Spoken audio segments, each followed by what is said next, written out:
You want to know what DIY is? I've got a lighter, but the firestone is broken. And now look at this shit.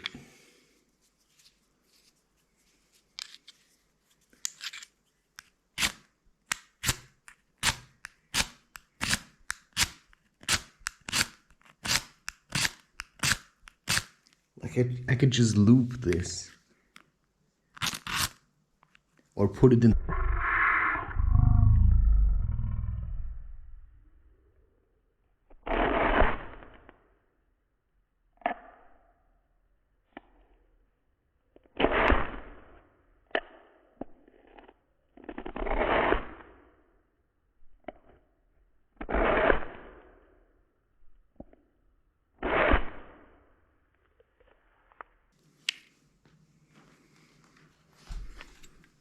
Now let's see.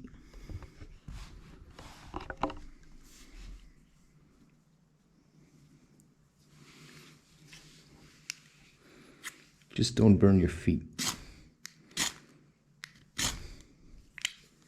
Hey, hey.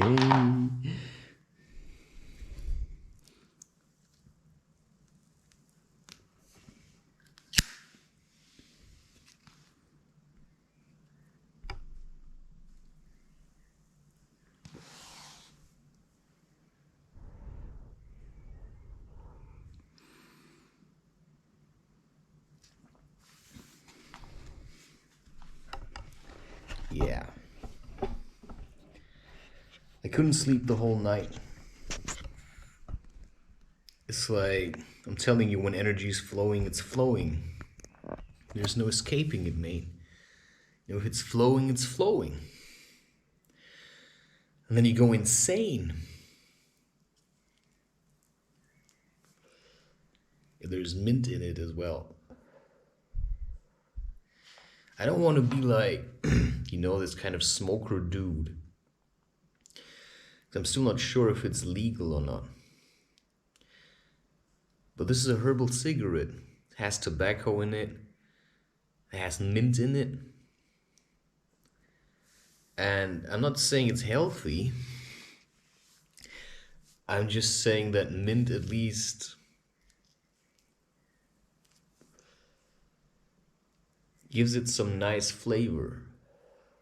I like sage better. That's what the conclusion is. It's like 4 in the morning. And although I didn't want to masturbate anymore, I just don't know how to deal with this. And I just want to sleep. I cannot stand anymore. I don't have a chair. I'm starting to regret it. Because I think if I would have a chair, I could just work better.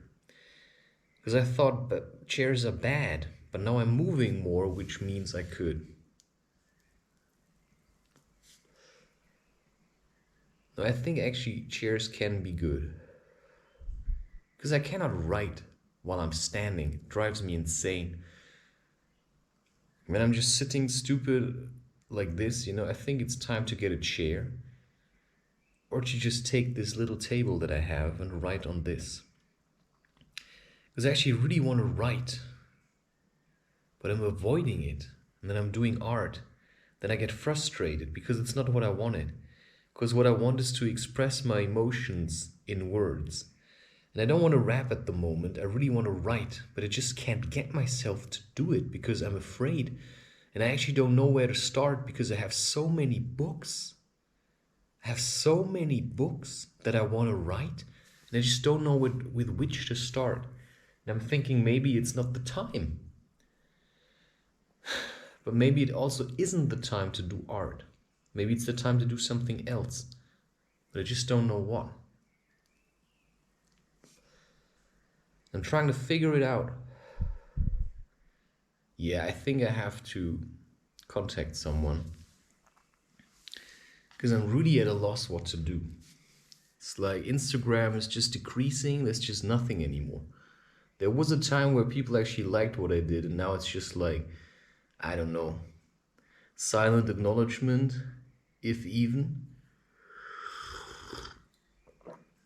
And And then you get back to this feeling where you say, maybe it's really shit what I do. I hate this. Also didn't want to drink a coffee, but I actually did. I have to cover it with something, or just leave it like this. Maybe I just have to raise my spirits, and that's why I'm drinking a coffee with stevia sugar and malt sugar.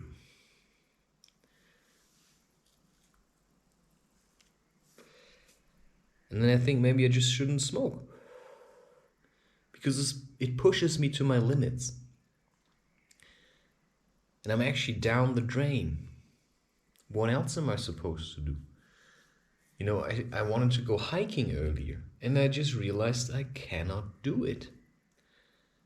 And then instead of going hiking, I just walked back. And I had this conundrum, because I asked a friend for, I'm just going to name it, for some weed, and he threw me a bag, and there was probably,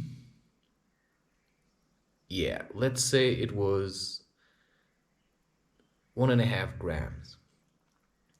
And then I took some, and I rolled a doobie, and then later we sat down on another table, and I had put this bag he gave me back onto his backpack, and then we were sitting there, and he placed it on the table, and then it first looked like he wanted to roll a joint, but then he just didn't, but he left the bag there. And then I placed an ashtray in front of him because he rolled one of the doobie that I rolled. And then what happened was that he left, but he also left the little bag with, I'm just going to name it weed. It's not really illegal, is it? Anyway. And then he left, and I was in this place where I said, what am I supposed to do now? Am I going to run after him and tell him that he left it? Maybe he left it on purpose. Maybe it was a present. And I was really devastated about it. I wanted to call him or send him a message. I still get your little, weed bag. And then I was like really confused. Can I smoke this now? Did he leave it on purpose? Do friends do this? Because I haven't really had a friend in a while. Then I thought, what? Just take some. You don't have to take all of it. Just take a bit of it and then give him the rest back and then say, hey, you left your bag. I took some, but I wasn't sure what to do with the rest. And I think that's what kept me up all night. I felt really bad. But I didn't just feel bad because I smoked some of it. Maybe that was the reason. What I felt really bad for was that I didn't run after him and say, here, you left your bag, man. I felt like a phony, and then I thought maybe he was just testing me. Maybe he just wants to see if he can trust me.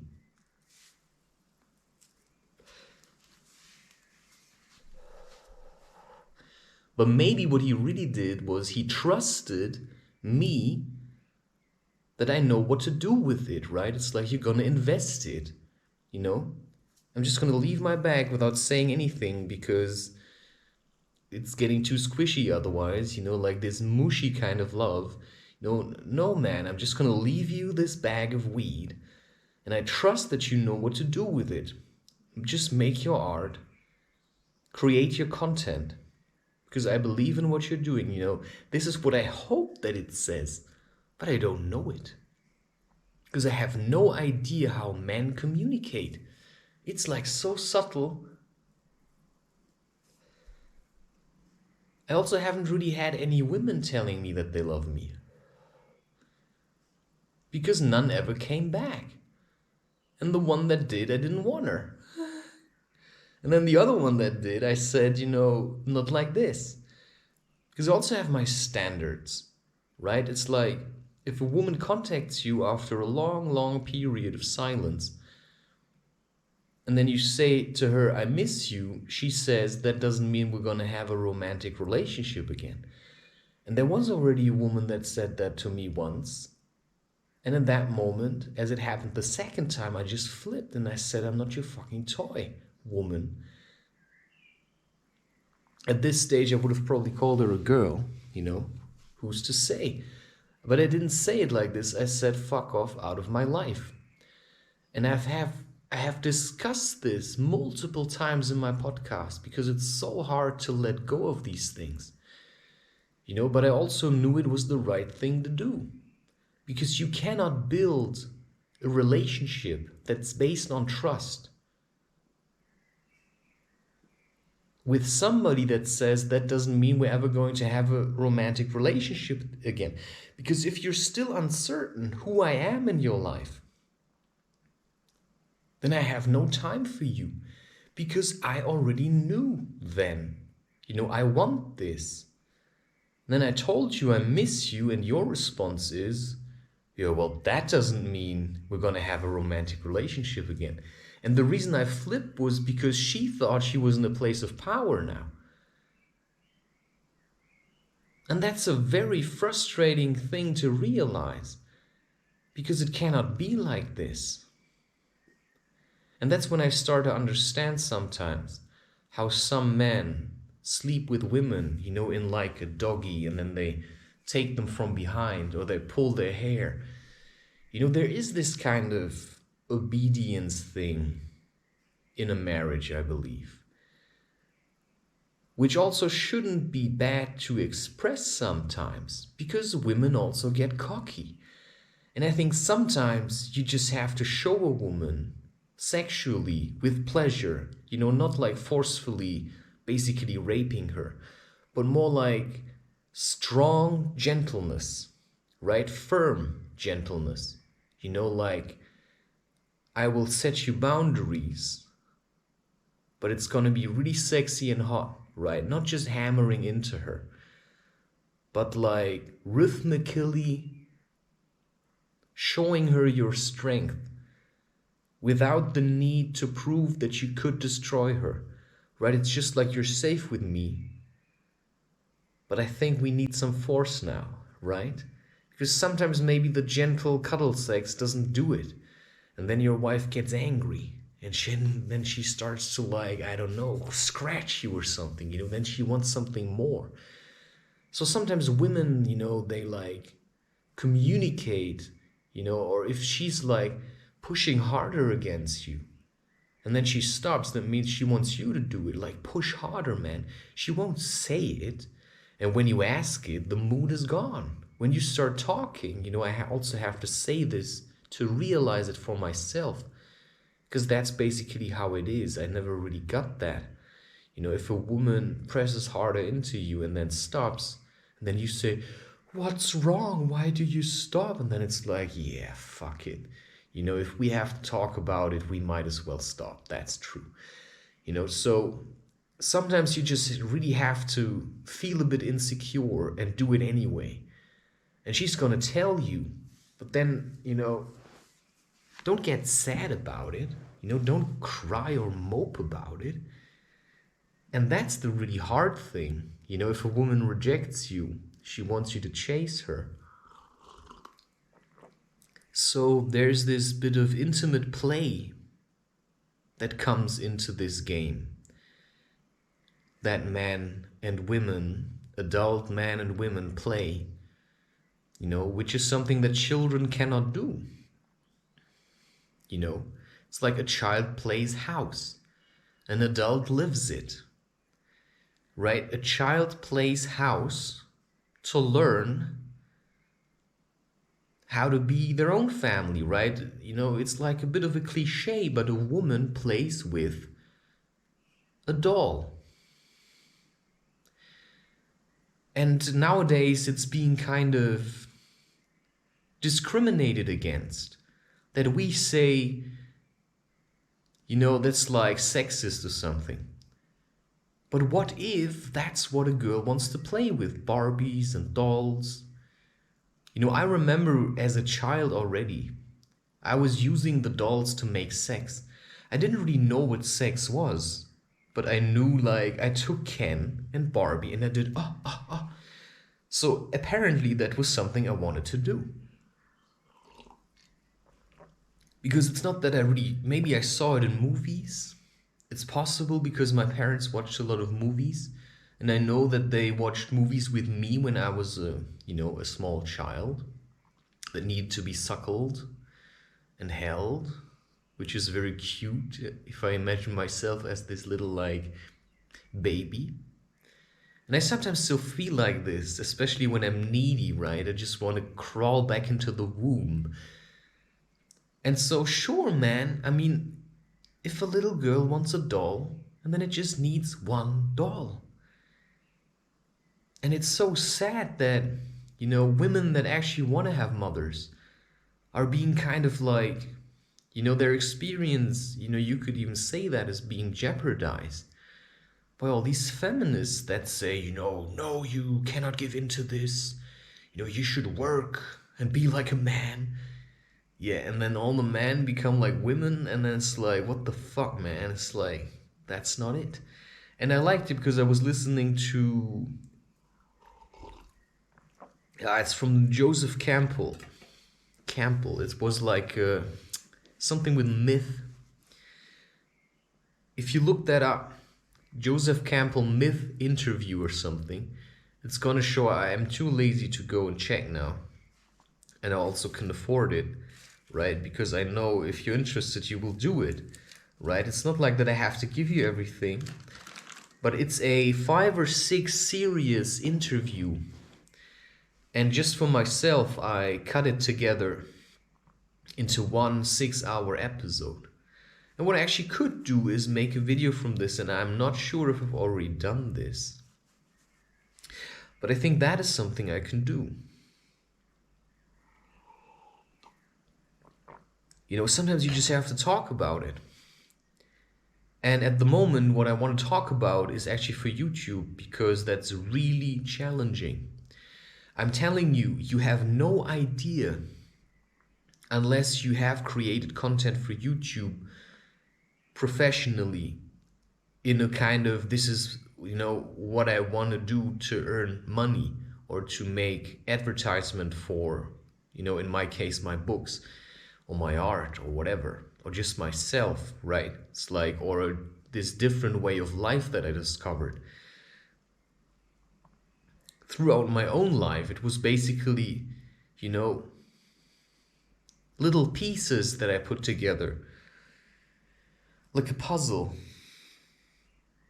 And I just picked the pieces that looked nice. Right? It's like, oh wow, this is how I felt when I smoked cannabis. And I smoke cannabis, and then I don't smoke cannabis for a long time, and then I realized, all right, it's like kind of heavy. I also smoke with tobacco, and that's like even more heavy, but I also feel like I need this at the moment to just settle into this, because the pressure I'm under to constantly look for new ideas to create content, right? I was like, for YouTube, I was going all out, right? I was like adding effects, and you can see, I feel like I'm close to tears sometimes because there's so little support, right? So often get like pissed on by people that have what they would say normal jobs, right? Where they have an employer, and that employer tells them what to do, right? It's either, maybe sitting behind a computer and selling things, or it's like, I don't know, being a handyman or something. Even professional chess players get told what to do, probably. And nobody can tell me what I'm supposed to do because I'm completely self-employed. And the choices I make are basically emotional choices. What do I want to do next? But then also comes from this want to do because I also have a goal in life, which is family and an income from this. And then you say, what ought I to do? What do I have to do? Suddenly it's not this, what do I want to do? It's like, what do I have to do to get more followers? And, I'm trying to really go all out here, I was thinking about making videos like I did them before, with like an aquarium and then moving things, and then, I also create the sound file. But I just can't do it at the moment because I just feel so alone most of the time. And I know this would change if there would be this woman here that I'm hoping for, with all my heart. But she just isn't. And so every day is this kind of a struggle not to just stop all of this and try and find her. Because I'm not in the position, right? There's still no income. So I go to people, I help people, I go to the park, I make a show, I walk like an animal. You know, I do like a headstand on a tree trunk. You know, it's fucking insane what I'm doing. You know, and I'm not just doing this because, oh yeah, I really feel like it. No, do you know why I do it? Because I see there were people and they looked like they had money. I could see it from a distance. They looked like they had money. And I thought, what am I supposed to do? I have to sell this to them. So I started first by running around, and then I threw these golf frisbees that I'm still gonna show you, you know. Trust me, maybe tomorrow. And I was throwing them, you know, quite far, and then I ran after them, and I did like jumping around and stuff. And then I did my animal movement and things on all fours, you know, and then I went to that tree trunk, did the headstand, and then I went to a tree and I rubbed myself on it, right? And just like Baloo in, you know, the Jungle Books. You know, when I smoked, you know, a voice said, or the coffee, right? It said like, it's not gonna do what you think it will. Then I thought, what is it gonna do? Is it gonna help me sleep? Because what I intended to do was drink this coffee and then make art. Then I sat down here and suddenly I felt like filming myself lighting the lighter. And then suddenly I was full in this recording.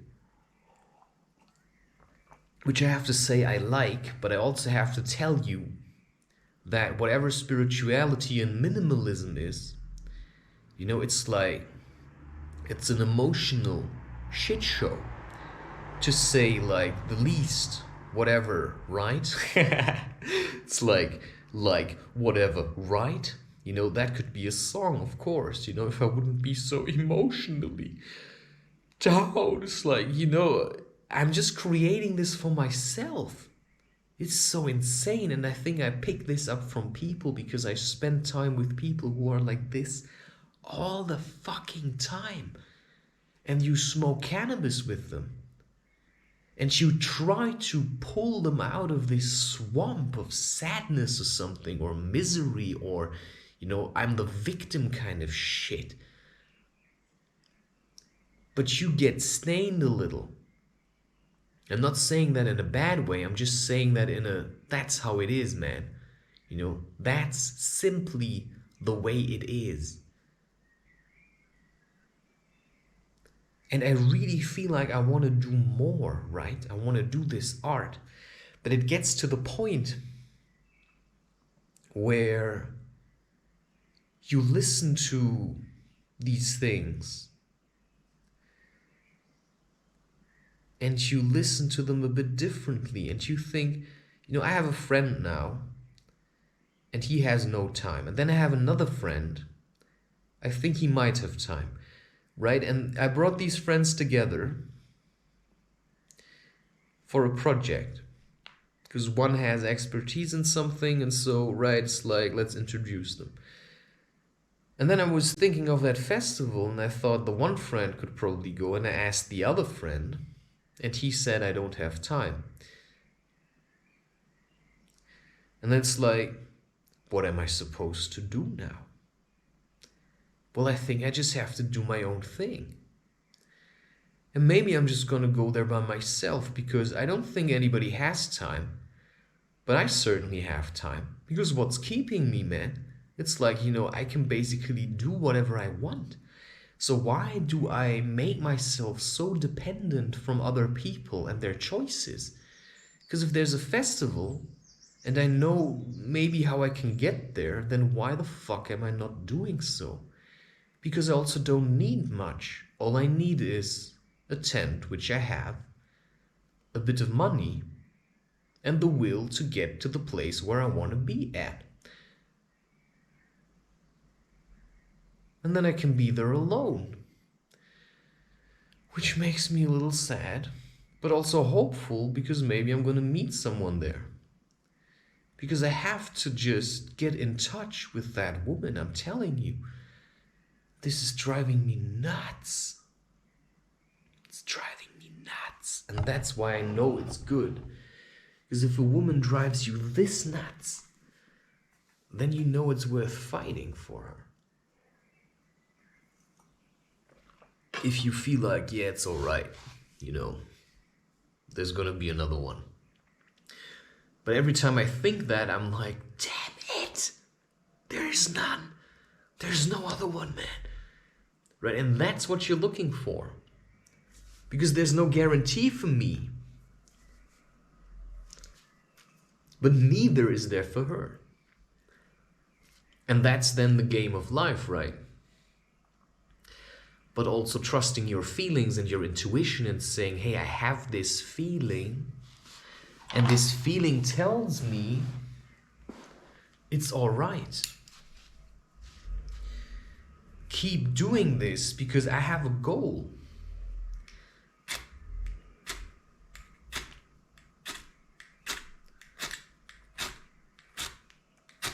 Wow, this is hard work.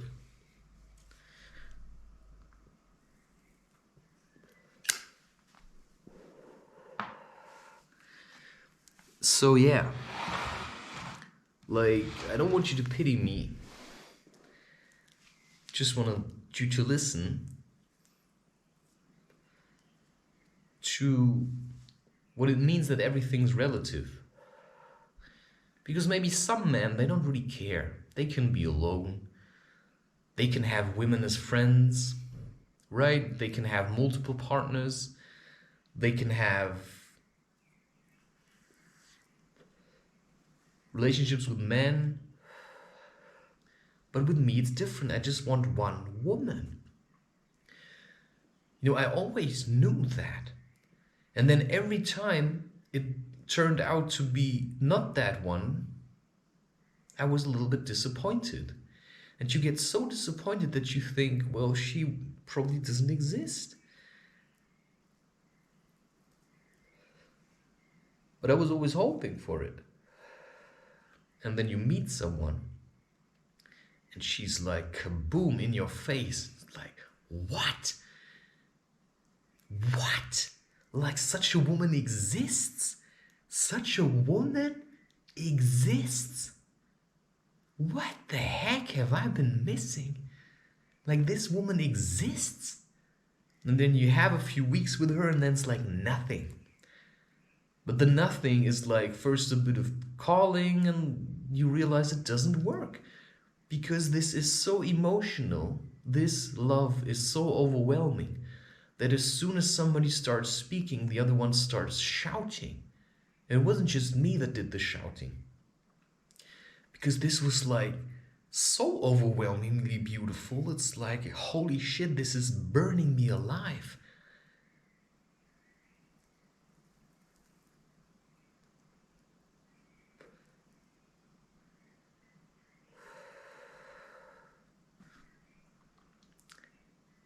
And that's like, and I really had to keep my shit together.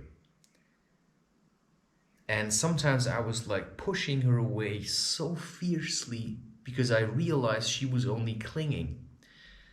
And I know that if we would start a relationship like this and spend time together, she would be clinging to me and I would feel like I have to do my work because this is my work. And if she then, in the time where I do this, which is a considerate amount of time, where I'm constantly thinking about what project next to do and how, sure, I could talk to her about it. But I also like to keep my problems a little close to the chest. Sometimes I let it drop to people how much fear I carry from people. And how much it also drains me to make this content. Right? It's like a couple of days ago I was with a friend and he gave me this room. I already posted some pictures on Instagram. Doesn't matter. Maybe it does. And I built it up, and I made it look like a nice place with what was there.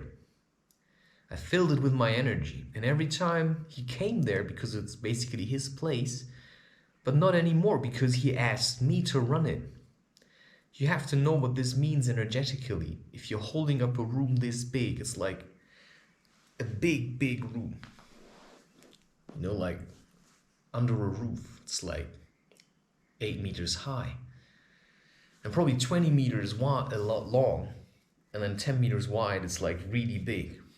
And there's an oven in there.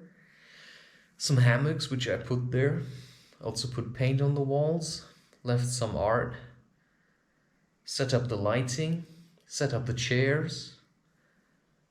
So when I go there and it's say, you know, I'm here now, then I go in, I turn on the light, I turn on some music, and then I start doing my thing, and I take some incense and I go around and I purify the energy in the room, because it's a big room, it's an old room, a lot of stuff has happened there. It's not guaranteed that there's a good ceremonial energy, but I know how to do this. But it's also draining on an energetic, spiritual level, because it's basically not my place. I'm doing his work because he doesn't know how to do it. But he also doesn't really learn from me. He doesn't really want to learn from me, because there's also this kind of spiritual ego where both of us think, you know, we're better than the other. Which is in a way good, because we also constantly challenge ourselves with new projects and with bringing in different things, right? And I'm starting to open up to this kind of relationship between men, where you challenge each other to be better. And, you know, I think that's what you have to learn to appreciate. If you're being challenged by men, you have to show, you know, this can also be different. You know, I also have something to give, right? It's like, yeah, you do 5 pull-ups, you know, I do like L-sits. And I hold it, and I climb on trees like a monkey, like a vervet, whatever, right? It's like the human ape or something, you know, back to nature. You know, and then I bring something into the soup, and he brings something into the soup, which is also a lot of knowledge, but also experience, you know, because he has done this a little longer. And if you have a family, you know, it's like, all right, you know some things, but then you see, you know, okay, this guy, he has no children, but he knows how to hold himself. And that's what some people in a relationship forget, how to hold themselves. Because they're constantly having a partner around, you know, that takes the weight of them. But nobody takes any weight of me. Sure, my parents do in a way, financially, you know, and then this friend that supposedly gave me the weed, right, if you know what I mean. You know, I'm kind of using it, which is good, so I'm grateful. He also gave me apples and grapes. So I think, you know, it's kind of a sign. I think he likes me. You know, it's like, that's this little kid inside of me. You know, this little child, you know, and I go to the park and I sit on a bench, and there's this guy, like a big, I think it's a Moroccan guy. And he's like really big, it's like tough guy. They say he was already in prison. You know, I never knew such people, but I really like him. But he's also a bit like a father, right? And then I sit there and I'm like, la la la la la. I'm like a little child. And, you know, sometimes I sit there and people see this guy with a beard. And I see myself as this little kid sitting on the bench and talking to friends. And sometimes I speak with men, right? They don't know how to respond to this. You know, it's like, how can this guy be like this? Like, basically innocent. It's like, you know, how is that possible? And just, you know, I still don't know how I do this. Sometimes I feel like a man, like a warrior. And that's like when I go through the city or when I really have to push through. But, you know, in the last couple of weeks or eternities, you know, I started to feel like there's always this little kid inside. And it's very hard to take yourself serious when you're trying to be this tough man with a beard, right? It's like walking around, it's like, you know, boxing and, you know, doing really crazy shit.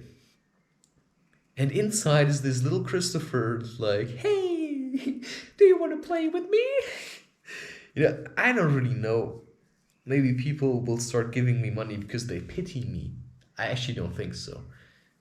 Because I'm also, I'm a sturdy fella, right? I stand with my feet in life, I think. I really want to write lyrics, to be honest. That's what I really want to do, but I don't know on what to write them. Because I'm so picky. I want like a special notebook. And all I have here is like things for art. Sure, I could use the ones that I already made and then, but it's like I want a proper notebook. And then I already checked online. It's like, yeah, but this is like really expensive. So I should just take what I have. But it's like such an effort to get it, if you know what I mean. I was thinking about getting these things, but I'm just so fucking heavy. I'm so heavy. I'm really wondering if I'm just imagining it. Because I just don't understand how anybody can be so heavy. I really want to see how much time I have left because I know I can fill it. Yeah, this is insane. I still have 1 hour and 18 left, and I think I'm just going to see where I'm going to get with this. I didn't really plan on making such a long recording, but also have the feeling it's good for me. I just need some new input, if you know what I mean. Alright, let's just check. Alright.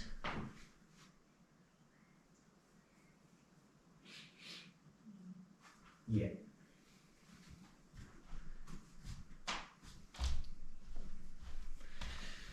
Alright, I haven't done this in a while. This is cool. I just picked 3 books according to my feeling. I'm going to take them in the order that I took them. This is still one with sage, by the way. I just take it like leafy stuff from the tea shop. And that's then a full bag of sage. And you can also, if you don't want to smoke it, which is always an option, you can just roll a joint with it, just pure sage, and then you go through your apartment. And you blow it onto certain objects, and that purifies the energy. And that means if you, with wet wipe your apartment, I do that occasionally. I take my carpet. I'm going to record it next time I do it. I'm going to take my carpet, put it out of the window, and dust it off, right? It's like shake it. Of course, you have to like hold it fast. And then I wet wipe everything. But to extend it a little, you can use sage anyway. I'm sick of talking. Now let's just see what I have here. Can't say why, but I like this.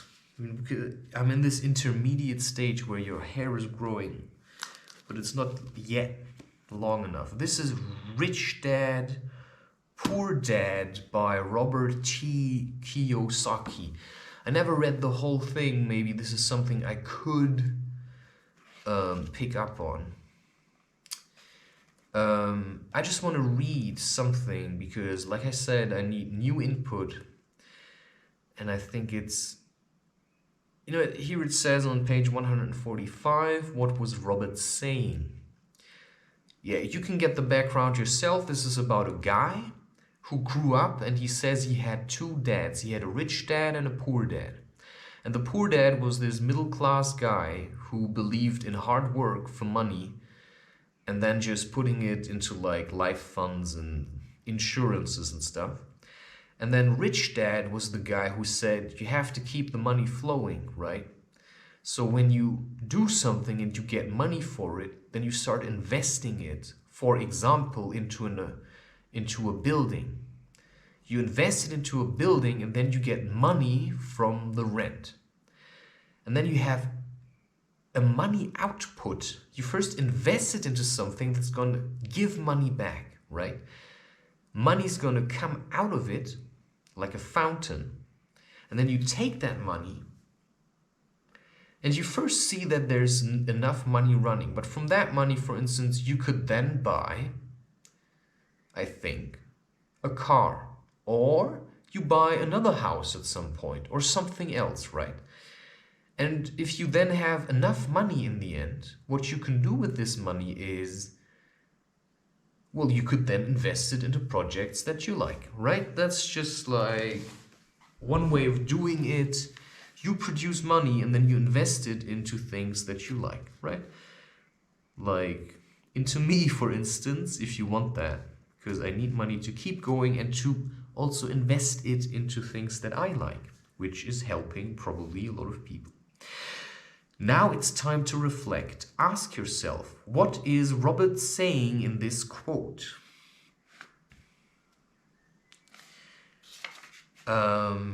What quote? Jesus. Blah, blah, blah. Scheiße, I just don't want to read anymore. And why does he say that? You know, I'm just already sick. In this section, you do not need to agree or disagree with Robert. The goal is to understand what Robert is saying. Remember, this curriculum is designed to be cooperative and supportive. Two minds are better than one. If you do not understand what Robert is saying, do not shy away from it. Ask for help in understanding. Take the time, discuss each quote until you understand it. This is nice. So now here's a list of quotes, and our job is to understand what they mean. And I think Robert, because I think I have to first check that again, just to make sure. Blah, blah, blah. Fucking hell, man. Sorry, I'm just a little bit pissed. 20 years ago, blah. Yeah, scheiße. I'm such an awful person, you know. It's like I read stuff from people. I had two fathers, a rich and a diamond. Yeah, PhD. Both men were successful. Both men were charismatic. So it's not like one is better than the other. It's just like it's different. Much of my privates. You know, why don't you just start by naming them? Because now it's getting really tedious to find out who actually Robert is. I mean, I know this is not the way you read books, but sometimes it's just nice to complain about shit. You know, I just want to, you know, I'm scanning through the pages. That's what I learned with science. You know, I don't have to read the whole thing. I'm just scanning through it and looking for Robert. Okay, but he's really building it up, right? It's like, he's already, you know, he just keeps calling them poor dad. I hear, Robert Frost is my favorite poet. Although I love many, the road not taken. The road not taken, two roads diverged in a yellow wood. Nah, that's not what I want. Oh, God. Maybe that's who he is. And sorry I could not travel both, and be one traveler long I stood. Yeah, I get that. I sometimes have this. You walk around, and then you see a crossing, and you try to figure out whether to go left or right or straight, or maybe just left or right. Or you could even go back. And then I'm sometimes not sure what to do. It's like sometimes it really pisses me off. That was the moment I had today where I first, you know, I started walking down the road that would get me to hike, and then I realized I can't do it. I'm so heavy. I'm so heavy. It's like insane how heavy I am.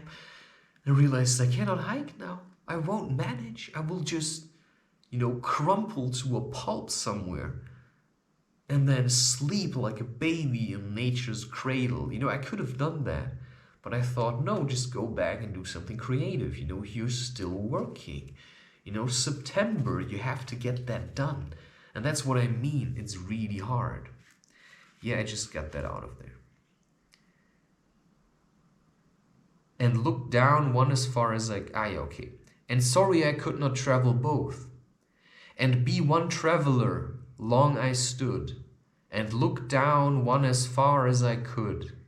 Yeah, to where it bent in the undergrowth, then took the other, as just as fair, and having perhaps the better claim, because it was grassy and wanted wear, though as for that the passing there had worn them really about the same. And both that morning equally lay in leaves no step had trodden black. Oh, I kept the first for another day, yet knowing how way leads unto way, I doubted if I should ever come back.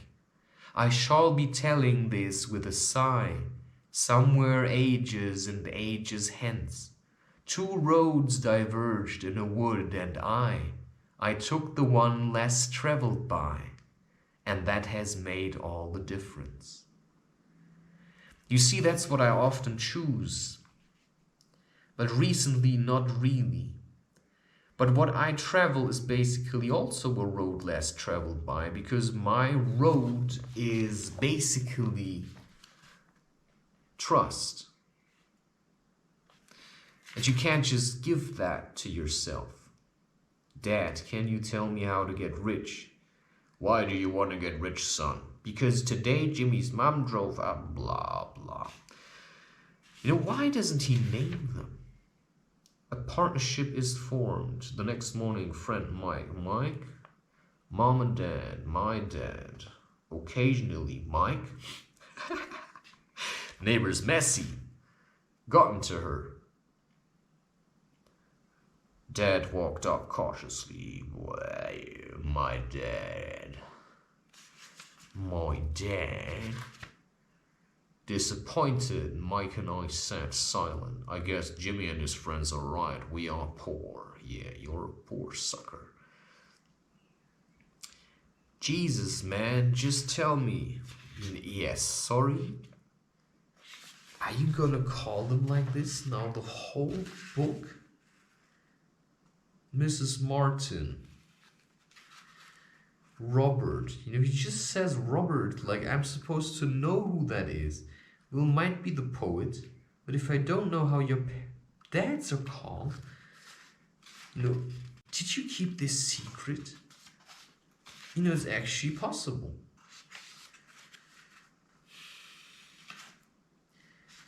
You know, it's like, who the fuck's Robert, man? He's not gonna name them. It's probably good to do that. Here it says Robert and his childhood friend Mike. Wait. The guy is Robert. But what is he saying? What was Robert saying? Like, is he using his own quotes? The fuck, man? What the fuck? It's like, this is weird. Because he's the guy who wrote it. And then he's asking, what was Robert saying? Then why wouldn't you say, what was I saying?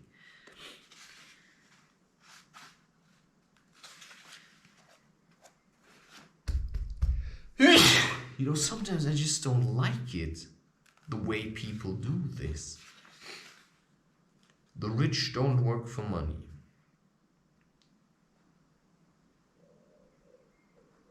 Yeah, Robert Kiyosaki.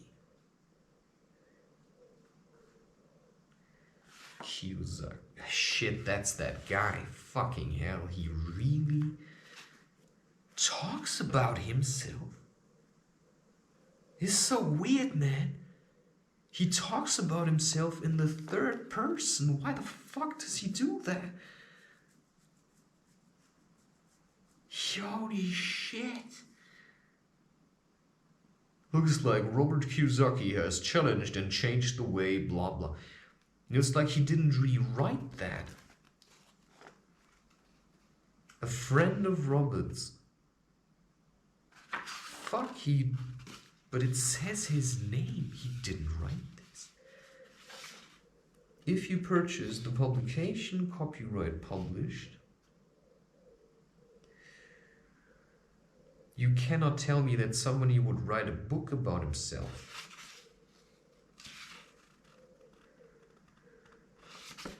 And then speak of in the third person.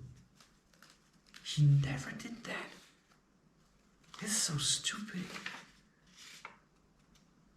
But it says nothing on here. Books co-authored with Donald Trump. Yeah, that tells you everything. I'm not really against Donald Trump. But I also cannot say that, I'm a great fan. He did say some really weird things. Yeah.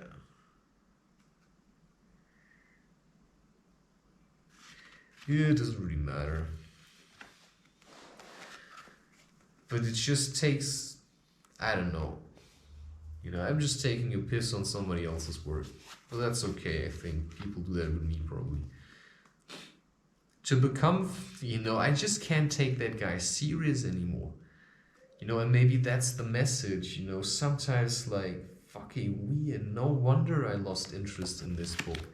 It's just like this self-glorifying bullshit. It's like, I know how to make money. Fuck off, man. Okay, that's actually, to become financially secure, a person needs to mind their own business. Sure. But what's my business then? Right, it's like, and that's what I don't like, because they just mind their own business. I don't think he invests this money into projects. He just invests this money into things that bring him more money.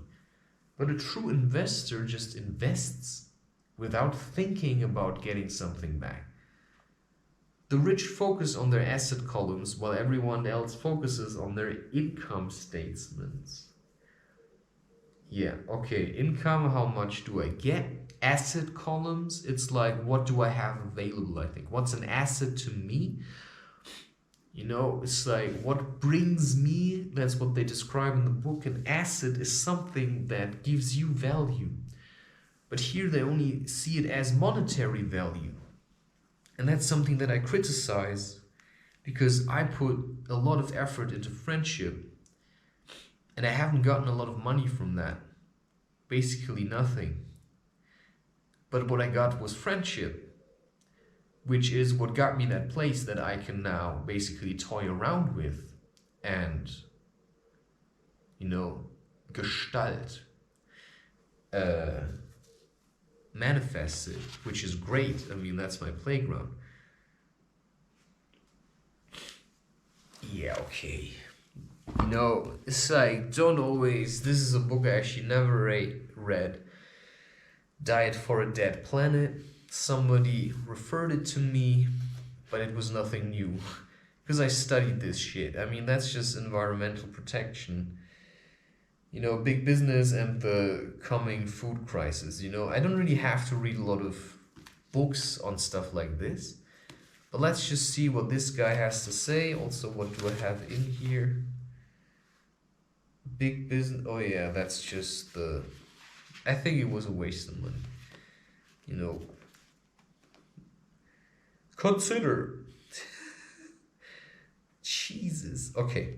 Good intentions and reforms have not been able to head off a gathering environmental crisis in American agriculture. One that stretches far beyond individual practices and reaches into nearly every corner of society today. Do you know what I really criticize about writing like this? They write like everybody's smart.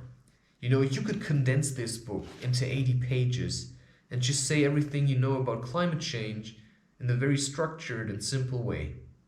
You could really build that up, and maybe that's what I should be doing, write shorter books, because I just don't feel like doing long things anymore. It's like farming, historically associated with ecological stewardship, has become an environmentally devastating affair. Who the fuck is ever going to understand this? Probably you could, farming historically associated with ecological stewardship. It's like that already. Like, what? Farming historically associated with ecological stewardship. It says farming, which is being associated, historically with And now ecological, which means like, with the environment, stewardship, which means farming is considered, in history as a kind of a relationship between the farmer and the farmland, which means the farmer is taking care of the farmland. He's making sure that the farmland is producing crops on a regular basis, which includes plowing, planting certain seeds, making sure that the environment is stable, right? Ecological stewardship. A steward is somebody who takes care. But he's not the king, because basically nature in that sense is the king, right? He's just a steward, which is why a farmer is a very humble man, because he knows he's depending on nature, which is why he worships nature as a farmer. And that has been basically taken away from us, because you cannot worship nature with tractors and machines. It's just impossible. You have to be in nature and engage with her. It's just like the way we're doing agriculture today. It's just like a dominion over nature, not a stewardship. It's like, trying to be like the king, to suppress it basically. I'm going to get as much out of you as I can, but the problem is that just dries out the land. There's a like fine-tuned relationship with nature and man as a farmer. And that's basically what he's saying, farming historically associated with ecological stewardship has become an environmentally devastating affair. Farming, which used to be, historically associated, when we look at history or what we know of the past, farming was more like, a service to nature, and then you get an outcome. Something which had balance. And now it says has become an environmentally devastating affair, which means it's very bad for the environment, what we are doing today. What used to be a relationship is now like just rape. Through the nexus of corporate takeover. I don't even know what nexus means. Nexus. Jesus. Abiding government policies. Yeah. And the use of destructive chemicals and machinery, industrial agriculture has evolved to a point that is entirely unsustainable. Maybe I should read this book, because this is interesting and I understand it, and then I can condense it into something else, which is amazing, because the more smart I can talk about this, the better I can also hold my ground when people are trying to push me into a corner with their bullshit. So, corporate takeover, right? It's like corporations taking over, right? It's like, it's like becoming part of the state, right? It's coming into the status of, just being seen as something corporal, just like physically seeing, earth like earth without the spirit, that's what corporations do, right? It's like corp, I think, it's like whatever. Abiding government policies, right? There's like rules you have to follow if you're part of the state, which corporations are, and then you can make money. And the use of destructive chemicals and machinery, industrial agriculture has evolved to a point that is entirely unsustainable. It cannot sustain itself anymore, because they use so many destructive chemicals and machinery, right? And that's what I'm saying. It's not, it's like literally continuously raping a woman, then asking yourself why she won't produce any children, right? It's like, or why she doesn't want to give you a massage, right? So that's like, you're just hammering nature for crops, because you're depending on lots of crops so you can sell cheap food, so that you at least get something out of it. Because only if it's cheap, people eat a lot of it, right? It has gone far beyond being merely undesirable unpleasant or unhealthy. I think we all understand that. You know, it's shit. It is now. It is now it's so simple. It's just shit, man. You know, it's like it is now a threat to our future food supply. Yeah, I'm actually doubting this because there's also good projects, right? There's not just this. People already are testing better ways of this.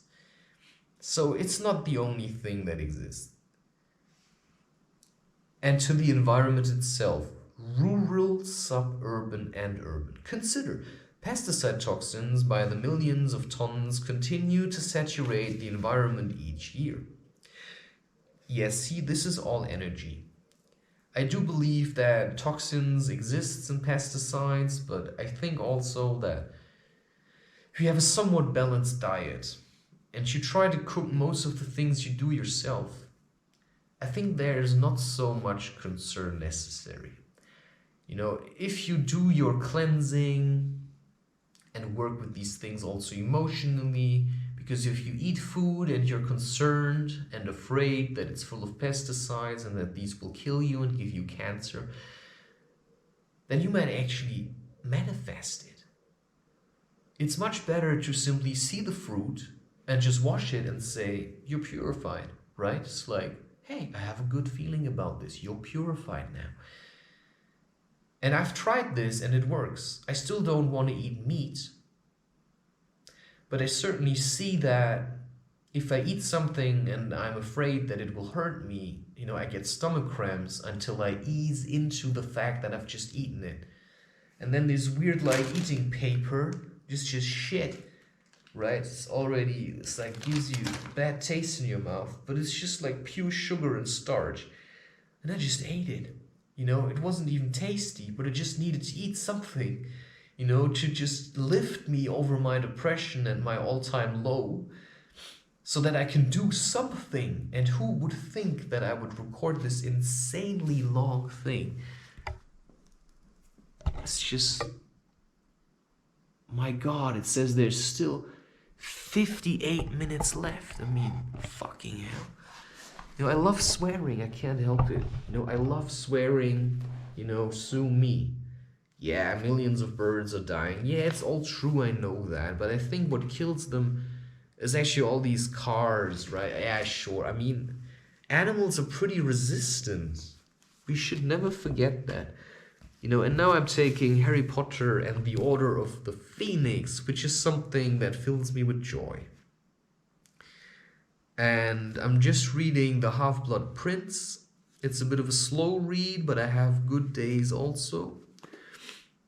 Oh yeah, man. I love the Christmas parts.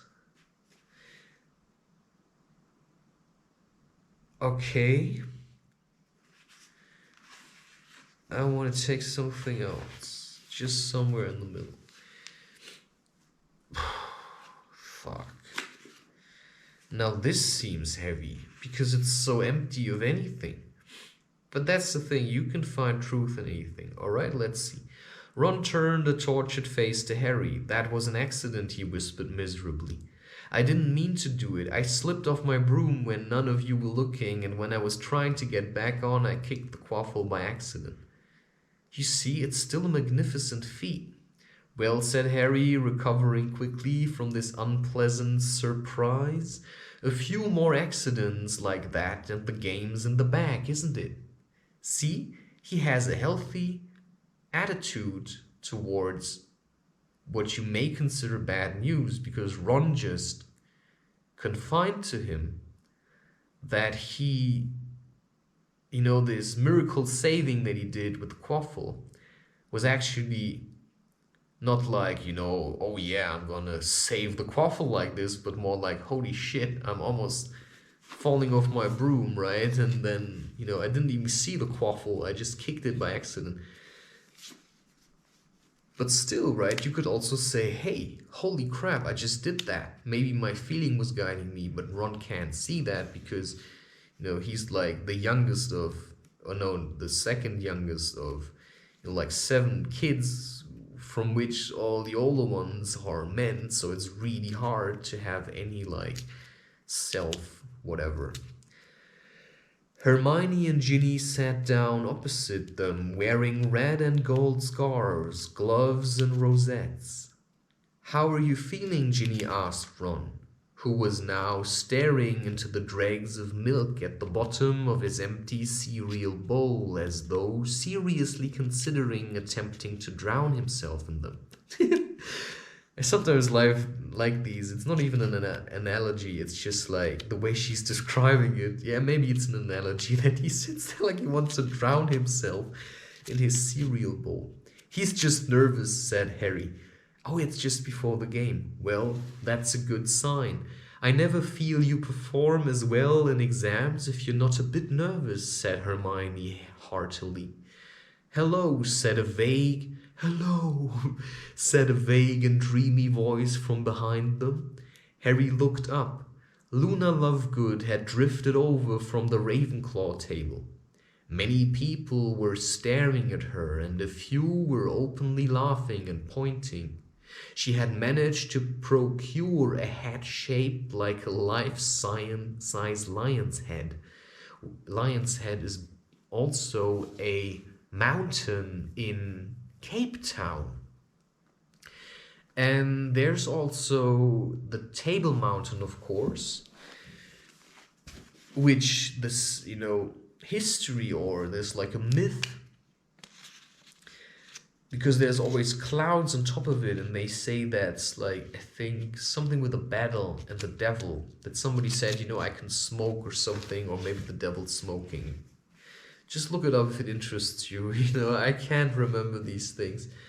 I know there was also something at Cape Point, and there was something with this guy, Davy Jones, right? There's like an actual history there. It's interesting. I remember Harry Potter. Exactly, which was perched precariously on her head. I'm supporting Gryffindor, said Luna, pointing unnecessarily at her hat. Look what it does. She reached up and tapped the hat with her wand. It opened its mouth wide and gave an extremely realistic roar that made everyone in the vicinity jump. It's good, isn't it? Said Luna happily. I wanted to have it chewing up a serpent to represent Slytherin, but there wasn't time. Anyway, good luck, Ronald. She drifted away. They had not quite recovered from the shock of Luna's hat before Angelina came hurrying towards them, accompanied by Katie and Alicia, whose eyebrows had mercifully been returned to normal by Madame Pomfrey. You see, with these other things, the reason why it's effort to me. Yeah, watch what you're saying. It's like, actually, I'm starting to enjoy reading these kinds of books much more, because this is so empty. I mean, you can read pages over pages before you have one, insight, because it's really empty of personal experience. This is all just from somebody's mind. There is no personal experience in here, and I'm sure about this. It's still a work of genius, the way it's been merged into each other, the way the whole story adds up from the first book to the last. I have no idea how she did this. This is really a blessing, and I really will probably enjoy reading this for the rest of my life. Who's to say, right? I just like to pick them up once in a while. And that's something you can only get from real books. These memories of reading them, it's like, that's how it should be. The time in in Grimmauld Place number 12, when they are there for, these celebrations with the Hippogriff, and Sirius and Creature and, the painting on the wall. When I was a child, I was reading this the first time. It felt like ages. It felt like ages. I was really in this, right? I was at Grimmauld Place. You know, and I read this in a very short time, these books, because I just got so sucked into them. But the funny thing is that I sometimes feel like I don't have this anymore because I just get bored by it because I already know what's going to happen, but then I realize actually not. You know, I'm also forgetting it. Oh yeah. Somebody jinxed her eyebrows, I believe. When you're ready, she said, we're going to go straight down to the pitch, check out conditions and change. Like, ooh. We'll be there in a bit, Harry assured her. Ron's just got to have some breakfast. It became clear after 10 minutes, however, that Ron was not capable of eating anything more, and Harry thought it best to get him down to the changing rooms.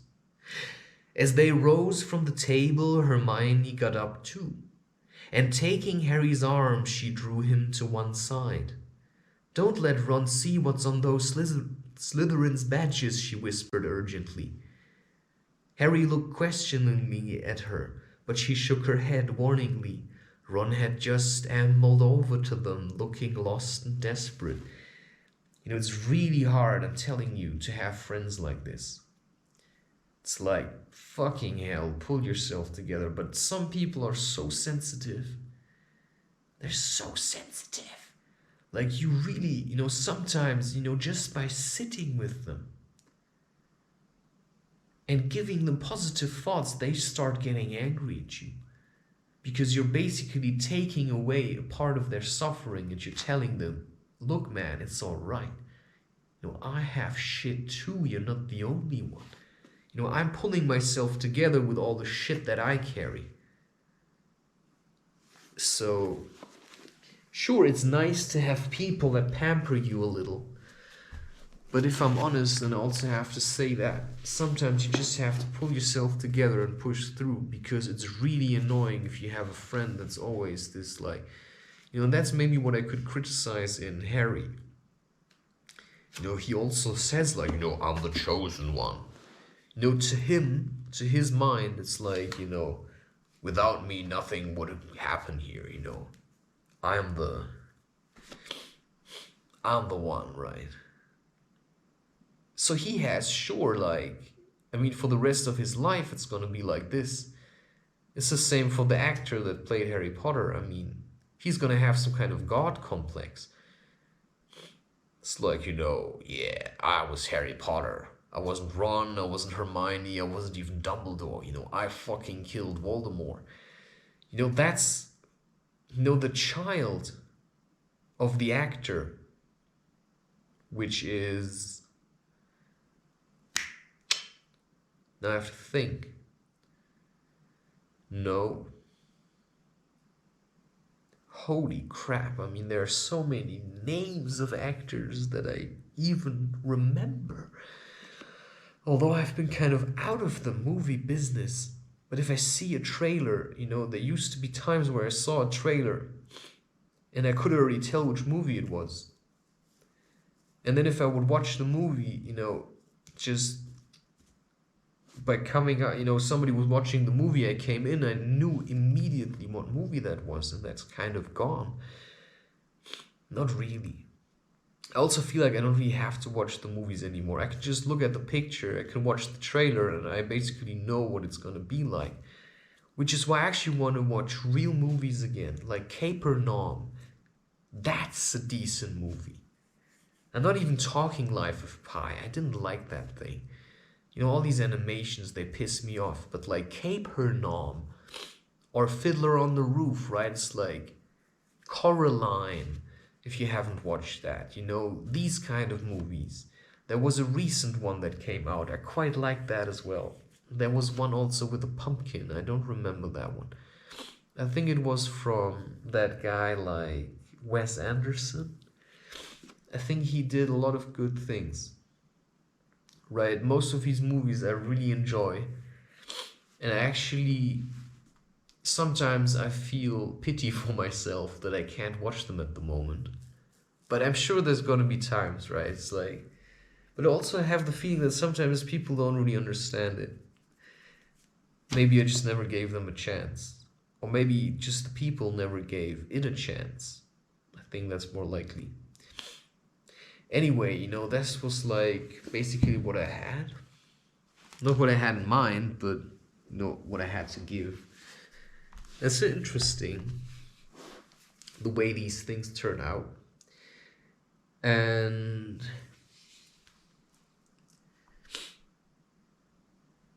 yeah, somebody asked me some time ago, how many personalities do you have? I try to count, and it's very hard. But I don't see it like in that movie, I think it was called Beast, with that guy who played in the new X-Men movies, the Xavier guy. I think it was called Beast, right? It's like, it was like in that second Unbreakable movie, he was also there. Yeah, it's like, I couldn't really take that too serious. I didn't like it. I mean, it's like, it's not like that at all. I mean, if you have certain personalities, there's still one that can make choices. It's not like there's like this personality and it's creeping around and, then they're like mobbing each other, because they're all you, right? They're all a part of you. And I certainly have different personalities. When I spend time with children, I'm a bit different. But even when I'm with children, I show them my different sides, right? Sometimes I just show them the light and then I show them a bit of shadow. Some people, can work with it and others just get freaked. But that's just what I feel, right? It's like, there's many facets to me. And I think everybody has that. Because when you're with your wife, you're different. When you're with your child, you're different. When you're with your friends, you're different. When you're with, your grandparents, you're different. But I try to be mostly the same, right? I'm not just friendly. If you respect me, I respect you. But I'm just going to be dead honest. If you can take it, if not, it's like, good job. It's like, keep judging me. It's all right? It's like, but, don't cry if I'm gone. Which I know you will, but it's all right, Just know that you don't have to cry. You could take it like a man and say, holy shit, he really taught me something there. And it also will have taught me something. And it probably will have taught me that sometimes you just have to let go of people. If they start to piss you off, you just stop contacting them. And it's very hard, I tell you, to also respect people's boundaries, because you just want to push something through so badly because you see some benefit for yourself. But you realize that it's not going to work that way. You can't push it more than people, can follow. So you have to like slow down a little. And that's what, the same thing with my art. I'm trying to push it through because I want to get to the end of it. But it's not working the way I think it does. And I can't do it as fast anymore because now I also have other projects. And it's gotten a bit more complicated because now I have to visit people. Before I was living with my family and now I live alone, which means if I want to get to them, I have to go there. Sure, right? It's like, but I also stretched it out a little, and it's hard to be on my own, sure. I mean, what's this, right? It's like, how many hours?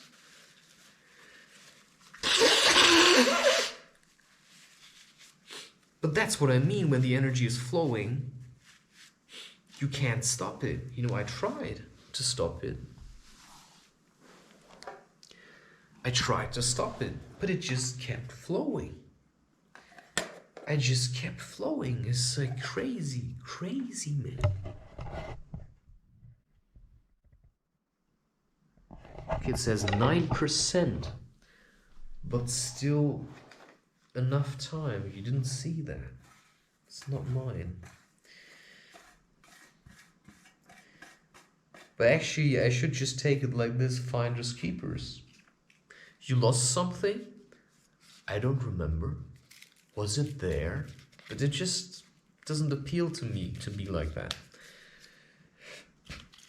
You know, it's just like, no. I also like to be honest, which means if I take it, then you know what I'm going to say. I'm going to say, you know, I tried not to smoke it, but that's all that's left. So I wasn't quite sure also if you left it on purpose, like a thank you for your friendship or something. And if you're this disarmingly honest, then people will think like, fuck, that guy's a crook, but I just love him. Because if you're honest about that you're masturbating, you know, it's like, who said that? There was in Rick and Morty, there was this scene, you know, I miss watching that. And that's what I'm a little bit afraid of. If I would have Wi-Fi, I probably would just watch Rick and Morty all the time, which, like, why is that bad? I asked my neighbor today if she wants to share her internet, but she refused, which is really, like, sad, but also doesn't matter. You know, I could always, of course, download the episodes somewhere. Or just stream them on a legal service. But I can't guarantee it. You know, it's just, the internet makes it so easy to get stuff without paying for it. Because I just don't have money at the moment to support Spotify. You know, I would support SoundCloud because I really like them. And I want to upload my meditation things, but I just don't have the money at the moment. So I'm waiting for money to come. You know, I mean, just assume you were in my position. No Spotify. No expensive mobile contract.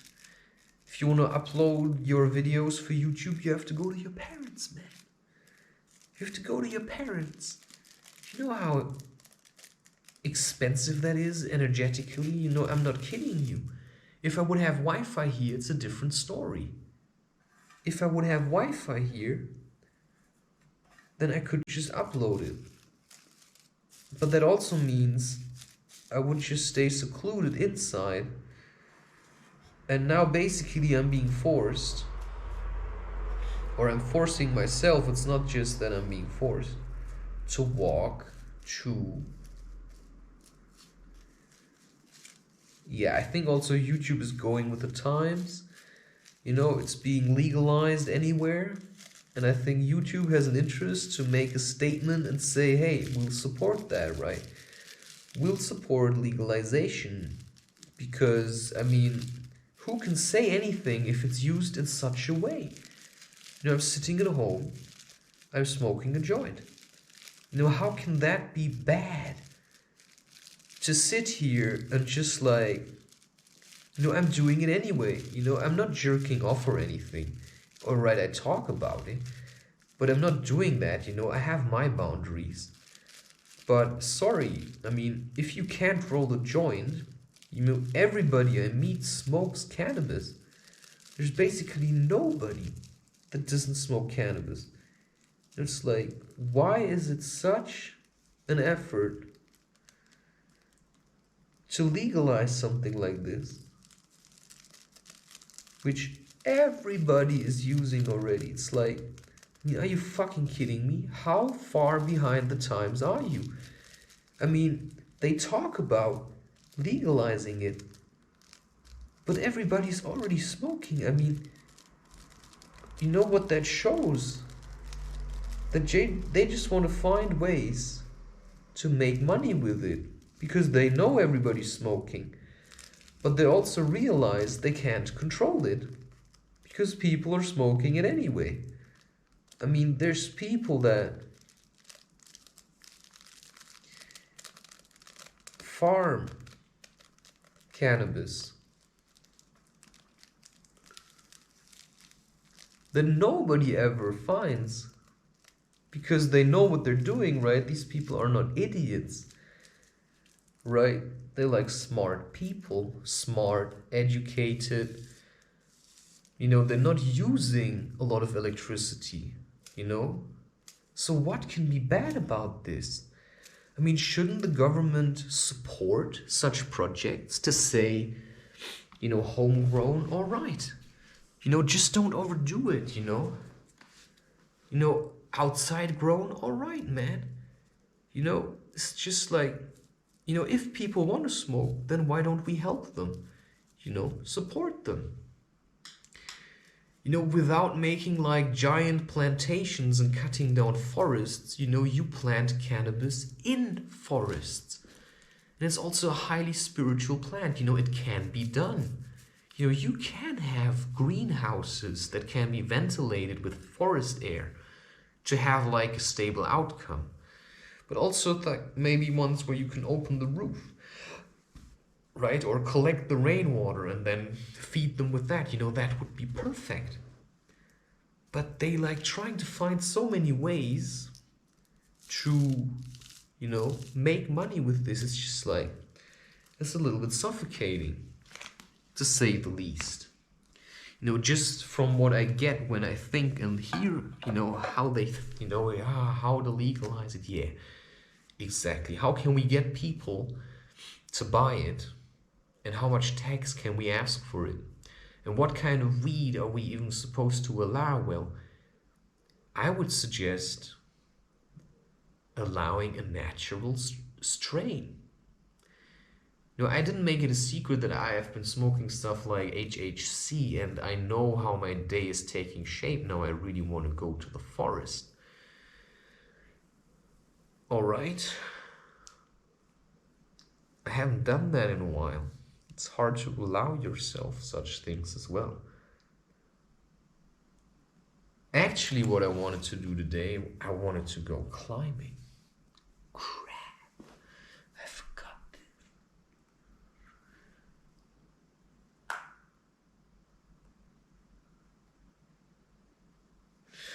Because I have such a limited supply of money. I always say that, but, you know, I'm really afraid.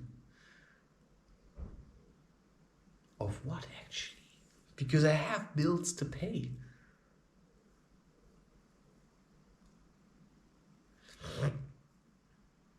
At some point. But the problem is I don't know when, right? Okay, there's one bill to pay. That's my phone. And then there's like these occasional things for my website. Yeah, I think I'm just gonna go to the forest. I'm not gonna bring my camera. Because I first have to keep rendering like videos. Otherwise my hard drive is gonna be full. You see, it's like, you know, if I would have Wi-Fi, I could just upload these videos already. But now I'm in the position of not having Wi-Fi, which makes it quite hard, especially because, you know, one video is usually like 2 to 5 gigabyte. And if I do like these meditation ones, it's like 20 gigabytes sometimes. Like, these things go crazy. But I don't have this at the moment.